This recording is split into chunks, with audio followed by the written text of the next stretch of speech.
Let me read to you a passage from the 8th chapter of St. Matthew's Gospel, verses 5 to 17. It's the Gospel for Saturday of the 12th week in Ordinary Time. I shall only read part of it because it is long. St. Matthew writes, "When Jesus had entered Capernaum, a centurion came to him asking for help. 'Lord,' he said, 'my servant lies at home paralyzed and in terrible suffering.' Jesus said to him, 'I will go and heal him.' The centurion replied, 'Lord, I do not deserve to have you come under my roof, but just say the word, and my servant will be healed. For I myself am a man under authority, with soldiers under me. I tell this one, go, and he goes, and that one, come, and he comes. I say to my servant, do this, and he does it.'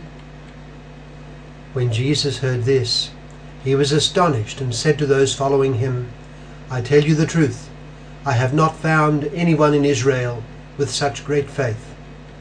I say to you that many will come from the east and the west, and will take their places at the feast with Abraham and Isaac and Jacob in the kingdom of heaven. But the subjects of the kingdom will be thrown outside into the darkness, where there will be weeping and gnashing of teeth.' Then Jesus said to the centurion, 'Go, it will be done just as you believed it would.' And his servant was healed at that very hour." That's most of chapter 8 of Matthew, verses 5 to 17. What does it suggest to us? Well, it is generally recognized that Matthew's Gospel is, as we might say, the most Jewish of the Gospels. It preserves the Jewish character of our Lord's speech and manner of expression more than does, say, Luke.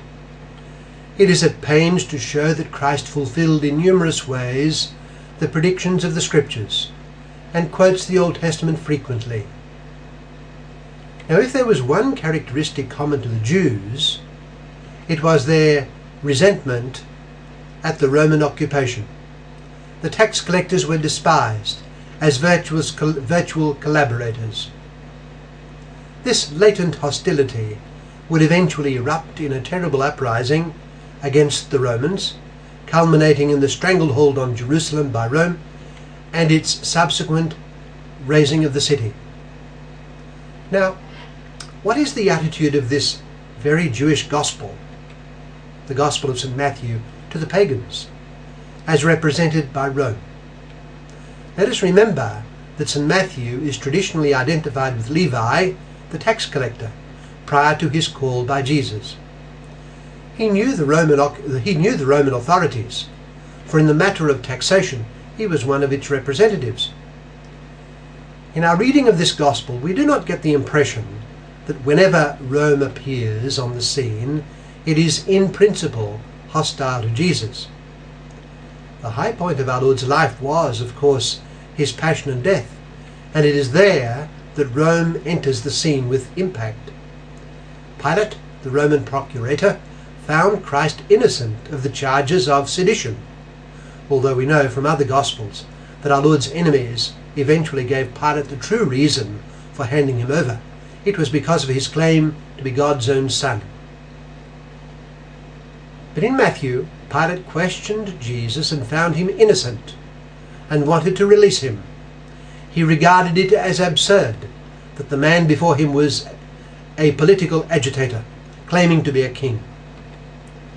And at a critical moment, chapter 27, verse 19, Pilate's wife, convinced of Christ's goodness, pressured Pilate to let him go.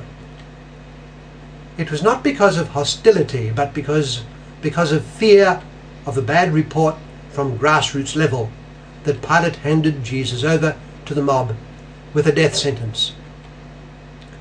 At this point, Rome was not hostile to Christ, but weak. I make these points in view of our Lord's final instructions to his disciples, just before he ascended into heaven.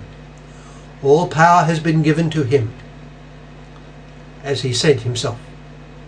He then was, we might say, the superpower of God, but not the political rival of the superpower of the world.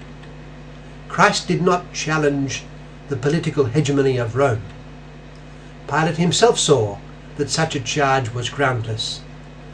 All power had been given to Christ by the Father. So the disciples were to go and make disciples of all the nations. That included Rome. I like to see in the judgment by Pilate on Jesus, that he was innocent, a symbol of the compatibility and harmony in principle between Christ and Caesar. Christ is the embodiment of God. Caesar is the embodiment of the nations of the earth. On one occasion, the religious leaders, attempting to catch Christ out as a man of political sedition, asked our Lord if it was lawful before God to pay the Roman taxes. Is it lawful to collaborate, in a tax sense, with the pagan occupiers? Render to Caesar what is Caesar's, and to God what is God's, our Lord calmly replied. In fact, over the next few centuries, Caesar unleashed numerous persecutions on the church because it came to perceive an incompatibility between the one God of the Christians and the many gods of Rome and the empire. But this enmity is not, of course, how Christ meant it to be. In fact, Rome would eventually be won over, not by material force, as by a competing temporal king, but by witness and by love. Rome would accept Christ as the Lord of Lords. The Roman Empire became Christian. In our Gospel today, Matthew chapter 8 verses 5 to 17, a centurion approaches our Lord and asks for help. Let us notice the friendliness and readiness to help by Christ. When Jesus had entered Capernaum, we read, a centurion came to him asking for help. Lord, he said, my servant lies at home paralyzed and in terrible suffering. Jesus said to him, I will go and heal him. Our Lord immediately responds to the centurion's need. The centurion himself is very respectful and is the beneficiary of our Lord's help because of his faith. However hostile the world around us may be, let us look on it with love. There is an old saying that we ought to treat our enemies as if we know that one day they will be our friends. However far from the formal profession of the faith those around us may be, let us serve them with the same love and alacrity with which our Lord was ready to serve the centurion of our gospel passage today. The heart of man needs Christ. In all our dealings with others, let us remember this.